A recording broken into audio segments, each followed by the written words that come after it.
एक छोटे से गांव में दो बहनें पैदा हुईं। दोनों एक ही माँ बाप की औलाद, मगर नसीब ने उनके रास्ते जुदा जुदा लिख दिए। बड़ी बहन का नाम साइमा था, जो किस्मत से एक बहुत ही अमीर घराने में ब्याही गई। इसके शौहर के पास जायदाद, कारोबार और नौकर चाकर सब कुछ था। साइमा महल नुमा घर में रहती, कीमती कपड़े पहनती, हर वक्त सोने के जेवरात से लदी रहती और दुनियावी नेमतों में डूबी रहती। दूसरी तरफ छोटी बहन मरियम एक सीधी सादी गरीब घराने में ब्याही गई, जहां ना पक्का मकान था ना ही ज्यादा रोजगार। मरियम का शौहर एक मेहनतकश मजदूर था, जो सुबह शाम ईंटों के भट्टे पर पसीना बहाता और मुश्किल से 2 वक्त की रोटी का इंतजाम करता।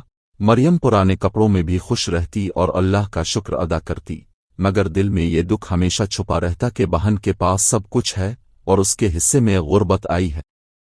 वक्त गुजरता गया, दोनों बहनें अपनी अपनी दुनिया में मगन रहीं, लेकिन एक दिन तकदीर ने कुछ ऐसा मोड़ लिया कि दोनों का रास्ता आपस में टकरा गया।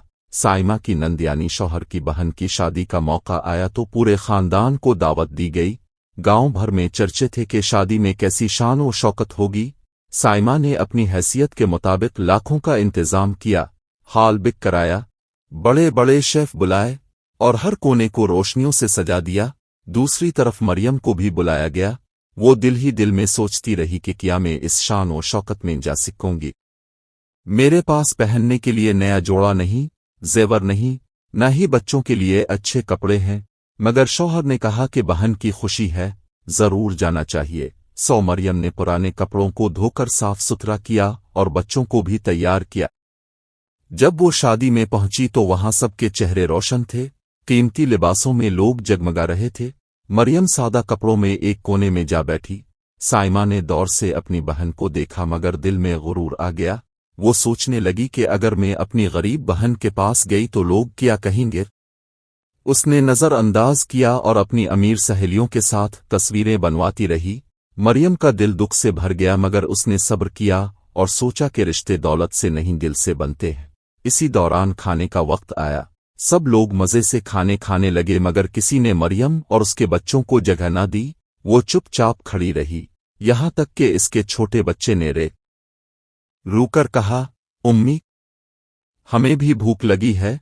मरियम की आंखों से आंसू निकल पड़े।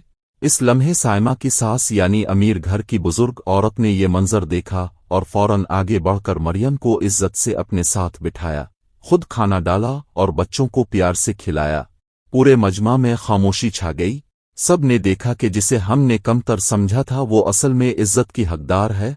सास ने ऊंची आवाज में कहा कि इज्जत दौलत से नहीं बल्कि दिल के सुकून और शराफत से होती है। ये सुनकर मरियम का दिल खुश हो गया और आंखों में शुक्र के आंसू भर आए, जबकि साइमा को अपने रवैये पर शर्मिंदगी हुई, मगर गुरूर ने इसे खामोश रखा। यही लम्हा कहानी का पहला मोड़ था, जहां दिखाया गया कि अमीरी गुरूर पैदा कर देती है, लेकिन गरीबी सब्र और शुक्र का सबक सिखाती। नाजरीन, अगर आपको कहानी का ये पहला हिस्सा पसंद आया हो तो बरा करम हमारे चैनल को सब्सक्राइब करें, वीडियो को लाइक और शेयर करें ताकि हमें मजीद ऐसी सबक आमोज कहानियां लाने का हौसला मिले।